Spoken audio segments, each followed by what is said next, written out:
There's one statement about XRP that keeps coming up again and again, and it confuses a lot of people. XRP can't be cheap. At first, that sounds strange, because when you look at the current price, many people still consider XRP relatively low compared to its supposed potential. So naturally, the question becomes, if XRP is meant to power global payments, why isn't it already expensive? To answer that, we need to completely shift perspective. Hey guys, welcome back to Whiteboard Crypto Update. In today's video, we will talk about XRP. So be sure to stay focused, as you surely don't want to miss out on this. If you're new to the channel, be sure to subscribe to the channel and turn on post notifications by hitting the bell so you never miss any of our uploads. This video is for educational purposes only. It is not financial advice. Always do your own research before making any investment decisions. This idea didn't come from random speculation. It came from David Schwartz, one of the key architects behind XRP. But here's where most people misunderstand him. They interpret that statement from an investor's point of view, when in reality it was meant from a system-level perspective. Let's break that down. Imagine you're building a global payment network. Not something small, but something capable of handling massive financial flows across countries, the kind of flows that the global economy depends on every single day. We're not talking billions. We're not even talking trillions. According to global financial estimates, payment volumes can reach into the quadrillions of dollars. Now think about that for a second. If you want a digital asset to support that level of value transfer, it can't be low in value, it can't be illiquid, and it definitely can't have a small market cap. Because the price of the asset directly affects how efficiently value can move through the system. And here's the key point. XRP has one global price.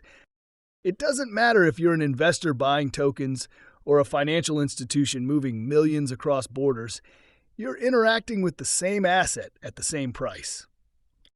So if XRP were to remain cheap, it simply wouldn't have the capacity to support large-scale global payments.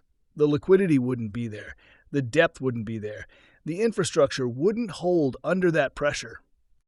That's why the statement exists in the first place. But then comes the obvious follow-up question. If that's true, why is XRP still where it is today? The answer is simple, because that future hasn't arrived yet. Right now, XRP is not processing a meaningful share of global payments. In fact, it hasn't even captured 1% of that market. Not even close. What we're really talking about is potential. A vision of a financial system where cross-border transactions become faster, cheaper, and more efficient, and where XRP plays a central role in making that happen. If, and that's a big if, XRP reaches that level of adoption, then the idea of it being cheap disappears completely. But until then, the market is pricing XRP based on what it is doing today, not what it might do tomorrow. And this is where things get interesting. Because in crypto, price isn't driven by utility alone. Speculation plays a massive role. Investors don't wait for full adoption. They position themselves based on where they believe the future is heading. That's why you often see prices move long before real-world usage catches up. Now let's talk about competition.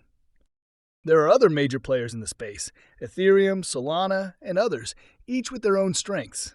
But XRP was designed with a very specific purpose in mind: payments and settlement. It's not trying to be everything, it's trying to be extremely efficient at one thing. And that focus gives it a unique position. But having strong technology isn't enough. Adoption is what matters. Institutions need to use it, payment providers need to integrate it, regulations need to support it. Without those pieces in place, growth remains limited. However, once those barriers start to fall, especially regulatory clarity, the pace of adoption could change very quickly. Now, shifting gears a bit, there's an interesting discussion happening around the Flare ecosystem. A proposal suggests using stablecoins as collateral for F assets instead of relying heavily on the native token. On one hand, this makes the system safer and more flexible. On the other hand, it reduces direct demand for the token itself. This brings up a bigger question that applies to the entire crypto space. Do you design systems to force token demand, or do you build the best possible product and let demand come naturally? History tends to favor the second approach. If users are forced into a system, they eventually look for alternatives. But if a system is genuinely better, faster, safer, easier, adoption follows on its own. Another ongoing narrative comes from Bitcoin supporters, who often argue that only one protocol will dominate in the long run. But realistically, that's unlikely. Different blockchains serve different purposes: payments, smart contracts, data management. Each area can have its own leaders. There's room for multiple winners. And then there's the macro environment. Global debt levels are extremely high across governments, businesses, and households. That creates pressure on the financial system. Interest rates can't stay elevated forever. Eventually, they come down. And when they do, liquidity returns to the market. Historically, that kind of environment has been very favorable for risk assets, including crypto. So whether you look at fundamentals or macro trends, there's a strong argument that we haven't seen the full picture yet. And finally, let's talk about what could drive the next phase of growth. Artificial intelligence.